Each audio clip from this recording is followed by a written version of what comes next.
उत्तर भारत में कोहरा और कड़ाके की ठंड, कोहरे से सड़क, रेल, हवाई सेवा बाधित। कोहरे से दिल्ली आने वाली कई ट्रेन लेट। कोहरे के चलते कई उड़ानों पर भी असर देखने को मिल रहा है। तो इस वक्त उत्तर भारत में कोहरा और कड़ाके की ठंड नजर आ रही है। कोहरे से सड़क, रेल, हवाई सेवा बाधित हो रही है। कोहरे से दिल्ली आने वाली कई ट्रेन के लेट होने की भी जानकारी है। साथ ही साथ सिर्फ ट्रेन नहीं बल्कि कोहरे का जो असर है वो उड़ानों पर भी पड़ता हुआ नजर आ रहा है। ट्रेन काफी डिले हो रहे हैं, लोगों के लिए परेशानियां बढ़ रही हैं, फ्लाइट डिले हो रही हैं, कई फ्लाइट्स कैंसिल हो रही हैं, कई फ्लाइट्स को डाइवर्ट करना पड़ रहा है। अब ट्रेन की बात करते हैं, 5 घंटे, 6 घंटे, 12 घंटे ट्रेन लेट हो रही हैं और ऐसे में लोगों की परेशानियां लगातार बढ़ती जा रही है। आकांक्षा, जाहिर तौर पर ठंड से इस वक्त दिल्ली भी ठिठुर रही है। 2 दिन तक शीतलहर के आसार है। आपको ये बताएं, पूरे दिल्ली एनसीआर की अगर बात करते हैं तो इस वक्त आप देख रहे हैं कि गलन भरी हवाओं के चलते दिन भर लोग परेशान रहे। इससे पहले आपने देखा कल हल्के बादलों के चलते ज्यादातर हिस्सों में धूप नहीं निकली। मौसम विभाग के अकॉर्डिंग अगले 2 दिन तक शीतलहर के आसार है। इस तरह की स्थिति दिल्ली के कई इलाकों में देखने के लिए मिलेगी सुबह के समय। हालांकि पहले से मौसम विभाग की तरफ से संभावना जाहिर की गई थी कि ठंड बहुत ज्यादा होगी और ऐसा ही हुआ। आपने देखा सुबह जब दिन की शुरुआत हुई तो उस वक्त ठिठुरन बहुत ज्यादा रही। ठंडी ठंडी हवा चल रही है सुबह से ही। दिल्ली आने वाली हवा इस समय दक्षिण पश्चिमी और उत्तरी पश्चिमी है। यह हवा अपने साथ उच्च हिमालय क्षेत्र में हुए हिमपात और रेगिस्तान के क्षेत्र की गलन ला रही है, जिसके चलते दिन के वक्त में भी लोगों को ठिठुरने पर मजबूर होना पड़ रहा है। दिल्ली का अधिकतम तापमान 17.3 डिग्री रहा है, जो सामान्य से 2 डिग्री सेल्सियस कम है। वहीं न्यूनतम तापमान की बात करें 7.4 डिग्री रहा, जो कि सामान्य से 0.5 डिग्री ज्यादा है। दिल्ली का पाला मिलाकर सबसे ज्यादा ठंडा रहा है। यहां पर अधिकतम तापमान 16.3 डिग्री दर्ज किया गया है। अब अगले 2 दिन तक सुबह के समय हल्का कोहरा और कहीं कहीं घना कोहरा रहने का अनुमान इस वक्त है।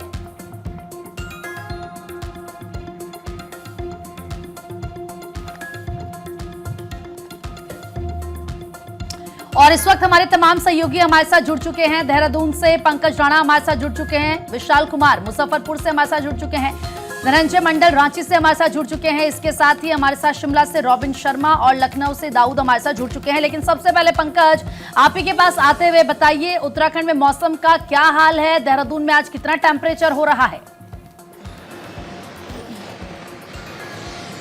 बिल्कुल, देखिए कड़ाके की ठंड है और अभी मैं वर्तमान के टेम्परेचर की बात करूं तो ये अभी 4 से 5 डिग्री करीब यहाँ पर टेम्परेचर नापा जा रहा है। लेकिन सुबह के बाद जो टेम्परेचर था वो 3 से 4 डिग्री था।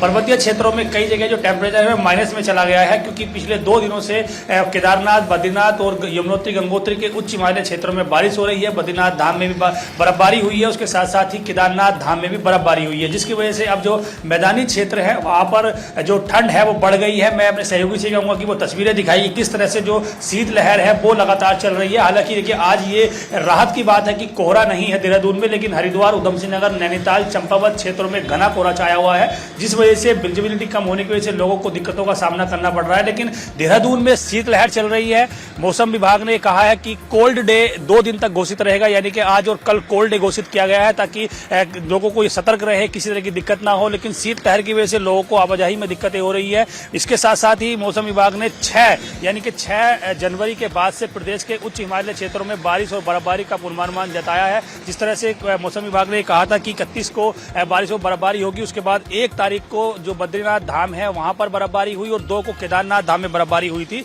इसके साथ साथ ही कई क्षेत्रों में बारिश की वजह से भी दिक्कतों का सामना करना पड़ा लोगों को। लेकिन अभी क्योंकि मौसम आप देख रहे हैं दर्शक भारत 24 पे कि किस तरह से जो शीतलहर का मौसम है वो बना हुआ है, लगातार कोल्ड डे घोषित किया गया है। इस वजह से लोगों को जो वाहन चलाने में दिक्कत हो रही है, खासकर जो 2 व्हीलर वाले लोग हैं उनको दिक्कतों का सामना करना पड़ रहा है। फिलहाल मौसम विभाग ने कल के लिए बारिश का पूर्वानुमान जताया है। इसके बाद 6 तारीख के बाद 10 तारीख तक मौसम शुष्क रहेगा, लेकिन मैदानी क्षेत्रों में कोहरे को लेकर येलो अलर्ट जारी किया गया है। हरिद्वार, उधम सिंह नगर में घना कोहरा छाया हुआ है, वहां पर विजिबिलिटी बहुत कम है। मौसम विभाग ने और जो वैज्ञानिक हैं उन्होंने कहा है कि कोहरे को देखकर लोग सावधानी पूर्वक वाहन चलाएं, अपने वाहनों की लाइट ऑन रखें ताकि सामने से ये पता रहे कि वाहन आ रहा है। तो ऐसे में साफ कहा सकता है कि आने वाले कुछ दिनों में यानी 15 जनवरी तक की अगर हम बात करें तो इसी तरह का मौसम बना रहेगा, जिसका मिजाज पूरी तरह से लोगों को परेशान कर रहा है। और फिलहाल अभी ये कह सकते हैं कि पर्वतीय क्षेत्रों में बारिश और मैदानी क्षेत्रों में बारिश ना होने की वजह से जो आसमान है उसमें घना कोहरा बिल्कुल छाया हुआ है, पंकज, जिस तरीके से जानकारी आप लगातार दे रहे हैं कि केदारनाथ बद्रीनाथ में बर्फबारी हो रही है, जिसकी वजह से हम असर उसका देहरादून पर भी देख पा रहे हैं।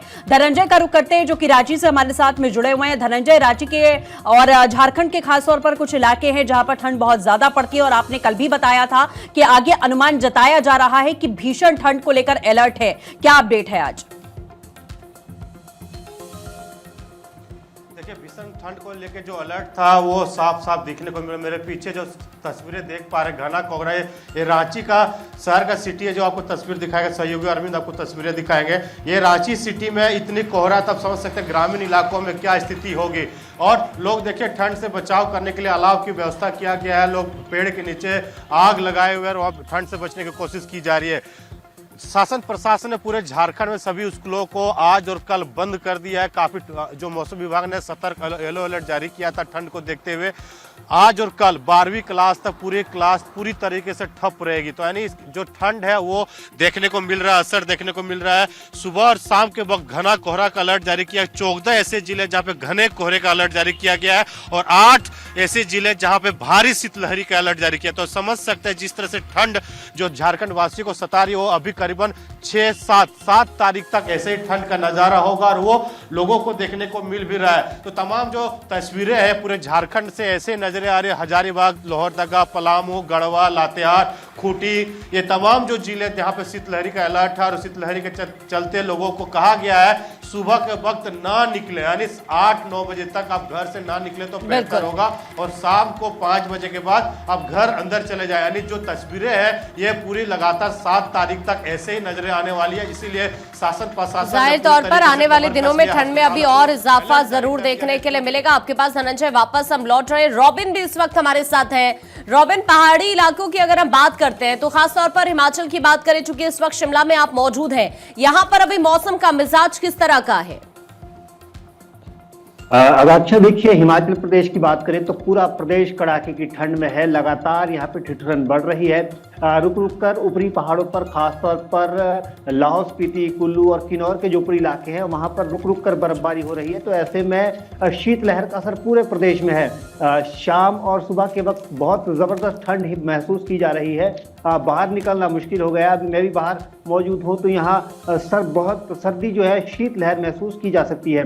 प्रदेश की बात करें तो हिमाचल प्रदेश के जो निचले ज़िले हैं, करीब 4 से 5 ज़िले, वहाँ पर लगातार सुबह के और शाम के वक्त कोहरा, घना कोहरा लोगों को परेशान कर रहा है। इसमें ऊना, सिरमौर, हमीरपुर, मंडी, बिलासपुर, सोलन और तमाम ऐसे ज़िले हैं जहाँ पर कोहरे की मार लोगों को झेलनी पड़ रही है। और फिलहाल अभी आने वाले दिनों की बात करें तो हिमाचल प्रदेश में लगातार कुछ ऐसा ही मौसम अभी बने रहने का अनुमान है। शिमला और मिड बेल्ट के जो इलाके हैं, चाहे शिमला है, मंडी है, कुल्लू है, धर्मशाला है, तमाम इलाकों के लिए अभी बर्फबारी का कुछ और इंतजार करना होगा। हालांकि उम्मीद ये की जा रही है कि जल्द से जल्द इन क्षेत्रों में भी बर्फबारी हो।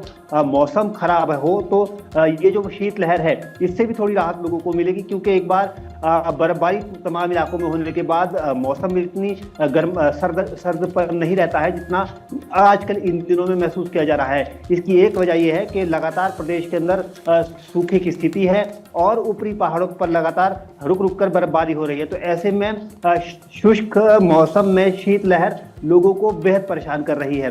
लिहाजा लोग उम्मीद कर रहे हैं कि आने वाले दिनों में मौसम परिवर्तन हो, अच्छी बर्फबारी शिमला और तमाम इलाकों में देखने को मिले, क्योंकि इससे यहाँ के पर्यटन कारोबार को बहुत जाहिर तौर पर पर्यटन कारोबार को इससे फायदा मिलने वाला है। और क्योंकि देखिए, हिमाचल में लोग बेसब्री से इंतजार कर रहे थे कि बर्फबारी हो ताकि लोगों के चेहरे खिले।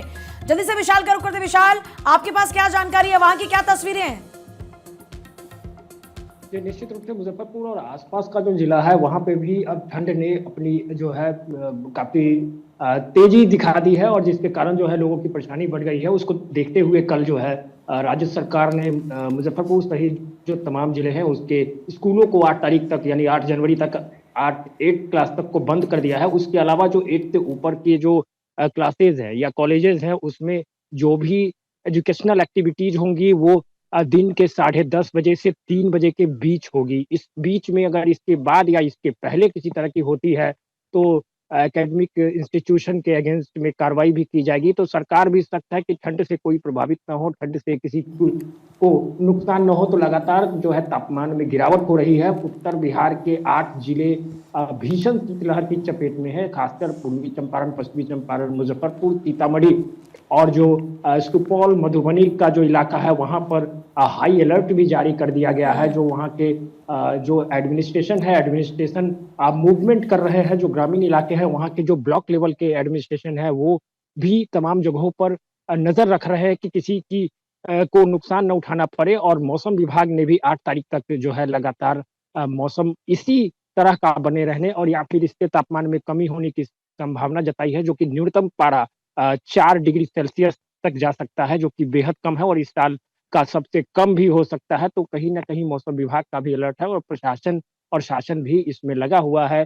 तमाम इंतजाम में तमाम जो बेसिक जरूरत की चीजें हैं उसको पूरा करने के लिए रेल भी काफी प्रभावित हो रहा है, जिसके कारण जो पैसेंजर्स है जो मुजफ्फरपुर और आसपास, क्योंकि यहाँ से बड़ी दूर की ट्रेनें यहाँ से खुलती है तो उन पर भी असर देखने को मिल रहा है। ट्रेनें रद्द हो रही है, कई जो लंबी दूरी यातायात पर इसका असर पड़ रहा है। विशाल, बिल्कुल आपने सही कहा। एक बार फिर से हम पंकज का रुख कर लेते हैं। पंकज, जरा बताएं, अगर बात मसूरी की भी करें, क्योंकि वहां पर भारी संख्या में पर्यटक पहुंचते हैं, वहां पर कब तक बर्फबारी होगी? हालांकि तुंगनाथ में तो बर्फबारी हो चुकी है, 2 तारीख को पहली सीजन की बर्फबारी वहां पर हुई है।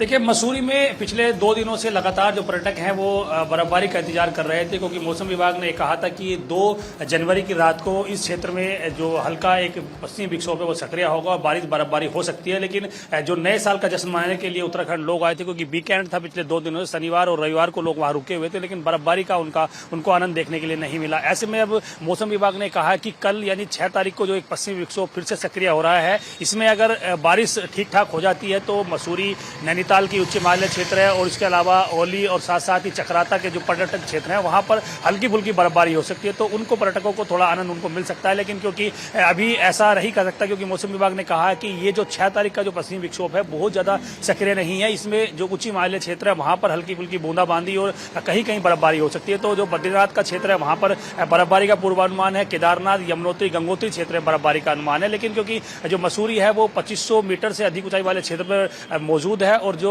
मौसम विभाग ने कहा है, उन्होंने कहा है कि 3500 मीटर से अधिक ऊंचाई वाले क्षेत्रों में बारिश होगी। तो ऐसे में मसूरी अभी बर्फबारी से विहीन रहेगा, वहां बर्फबारी की कम संभावना जताई जा रही है। लेकिन ऐसा कहा जा रहा है कि 10 तारीख के बाद फिर मौसम में यदि बदलाव होता है तो जनवरी के एंड में कहीं ना कहीं मसूरी के क्षेत्रों में बर्फबारी हो सकती है। ठीक है पंकज, जिस तरीके की अहम जानकारी आप दे रहे हैं कि आने वाले समय में बर्फबारी बढ़ सकती है, जिसकी वजह से ठंड और ज्यादा इजाफा उसमें हो सकता है। फिलहाल आप सभी का हमारे साथ जुड़ने के लिए, अपडेट्स के लिए बहुत बहुत शुक्रिया।